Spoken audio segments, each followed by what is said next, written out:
Most people think the word budget automatically means boring or restrictive, like it's this prison for your money where every dollar is trapped and can't go anywhere fun.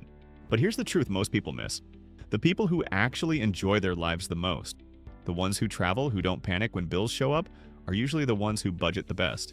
Because a real budget isn't about saying no. It's about saying yes to the things that truly matter, and no to the things that quietly drain your freedom without you noticing. Money touches everything. Where you live, how you eat, how you sleep, how you show up in relationships, even how you feel about yourself.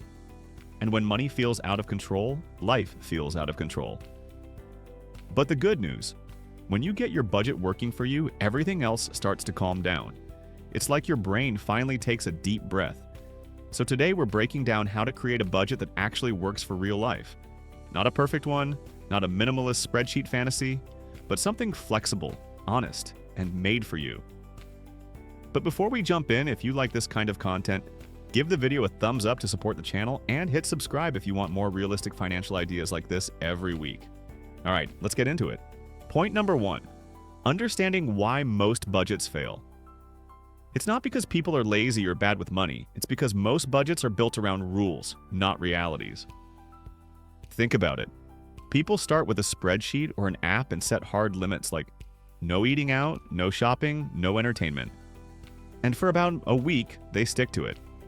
Then life happens, a birthday dinner, a sale, or just burnout. And suddenly the budget's gone. The problem isn't that people lack discipline, it's that the system didn't fit their life to begin with. A good budget starts with awareness. Before you even write down a single number, spend a month simply watching where your money goes. No judgment, no guilt, just track it. Notice what categories dominate your spending. Is it food delivery, small Amazon orders, streaming subscriptions you forgot about? Those patterns tell a story. Once you see the story, you can build a budget that actually fits you, because you can't fix what you don't understand. And awareness is step 1. And here's the twist. Once you really see your money habits, it's hard to unsee them. You'll start noticing those impulse buys, those quiet little leaks, and awareness naturally creates discipline. You don't have to force it anymore. Point number 2, start with your priorities, not the numbers. Here's where most people go wrong. They start their budget with math instead of meaning. They ask, how much should I save? Or what's the right percentage for rent? But they never stop to ask, what's actually important to me? If you skip that question, your budget becomes a rule book instead of a roadmap. Try this mental shift. Instead of saying, I can't spend on this, start saying, I choose to spend on what matters most. That small change turns budgeting from a punishment into a plan for your values. For example, if travel makes you feel alive, make travel align in your budget. If quality food is something you care about, don't pretend you're suddenly going to live on ramen. Build your budget around your real lifestyle, not an imaginary one. Here's a helpful way to think about it. Your money is like your time. If you don't plan where it goes, it disappears into things that don't matter. So list your top 3 priorities. Maybe it's building savings, paying off debt, and still having a small joy fund. Those become your North Stars. When a new expense comes up, ask, does this align with one of my top priorities? If not, it's easier to let it go. Budgeting gets way easier when it's tied to what you care about, not what you're supposed to do. Point number 3, the 50-30-20 framework. Now that you know your priorities, let's talk about structure, but keep it flexible. One of the most useful starting points is the 50-30-20 rule. It's simple. 50% of your income goes to needs, rent, food, transportation, utilities. 30% goes to wants, fun, entertainment, personal spending. And 20% goes to savings or debt payoff. It's not perfect for everyone, but it's a great way to see the big picture. The key word here is adjust. If your rent is high, your needs might hit 60%. That's okay. If you're aggressively tackling debt, maybe savings and debt repayment together take 30 or even 40%. What matters is that you know what's happening, and that you're intentional about it. Because here's the thing, most people don't overspend because they don't have enough money. They overspend because they don't tell their money where to go. So use this as a starting map. You can tweak the percentages, rename the categories, or even make it 60-20-20 if that fits better. The point isn't to fit someone else's formula, it's to find a rhythm that keeps you consistent. And when you find that rhythm, you'll notice something. Spending feels calmer. You start feeling less guilty because you know everything has a place. Point number 4, automate everything you can. Now, let's make things easier on your brain. Automation. You don't need willpower to budget when the system does the work for you. Set up automatic transfers for your savings the moment your paycheck lands. That way, you save before you even see the money. Out of sight, out of temptation. Do the same for bills. Put as many as you can on autopay. Not only does it save time, it reduces the mental clutter of remembering 10 different due dates. Here's a simple structure that works for a lot of people. Your main account receives your paycheck. An automatic transfer sends your savings to a separate account. Another transfer moves your fun money to a spending account. That's guilt-free spending. When you check your main balance, it only shows what's actually available for essentials. It's like setting up small guardrails for your future self. And honestly, this is where most people finally feel relief, because they're not constantly juggling money decisions every day.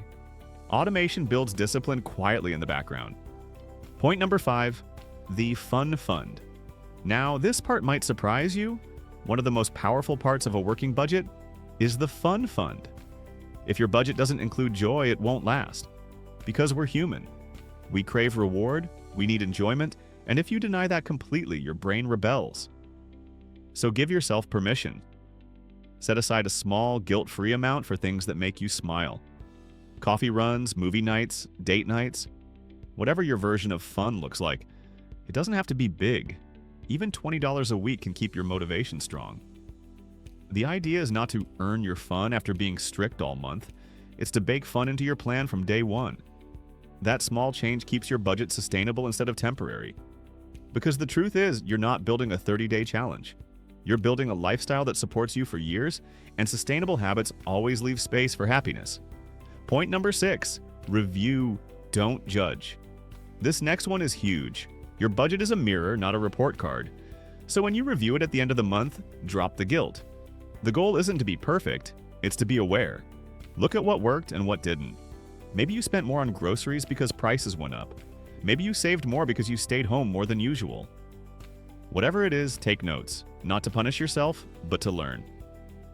Adjust the next month based on reality, not frustration.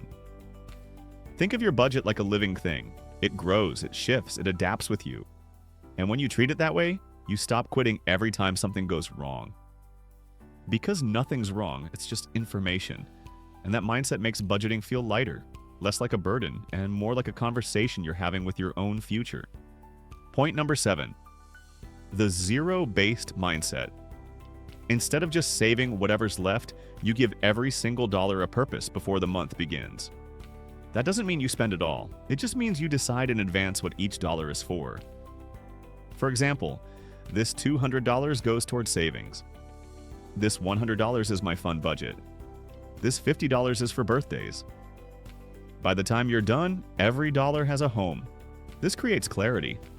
You stop feeling like money is just floating around. You know exactly what's happening, and that eliminates guilt because everything you spend is part of the plan. That's what makes it zero-based. Your income minus your planned expenses equals zero. Not $0 left in your account, but 0 unassigned dollars. Big difference. This mindset gives you control, and control creates peace. Point number 8, build a buffer and emergency fund.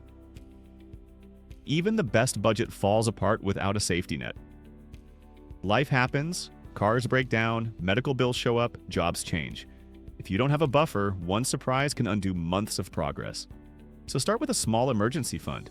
Even $500 makes a difference. That's your cushion against chaos. Then slowly build it up. 1 month of expenses, then 2, then 3.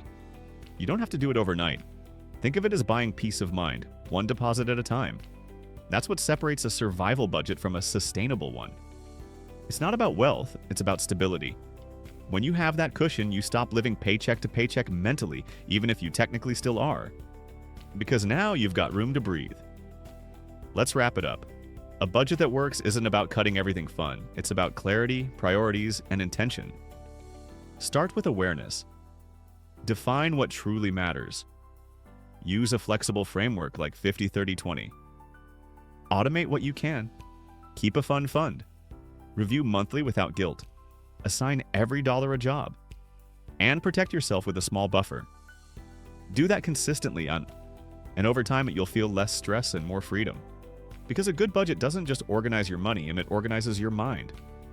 Now I'm curious, what's been your biggest challenge when it comes to budgeting? Is it sticking to it, tracking it, or just starting in the first place? Drop a comment below. I'd love to hear your experiences and maybe feature some of your ideas in a future video. And if you found this helpful, hit that like button and make sure to subscribe for more financial content. Thanks for watching, and I'll see you in the next one.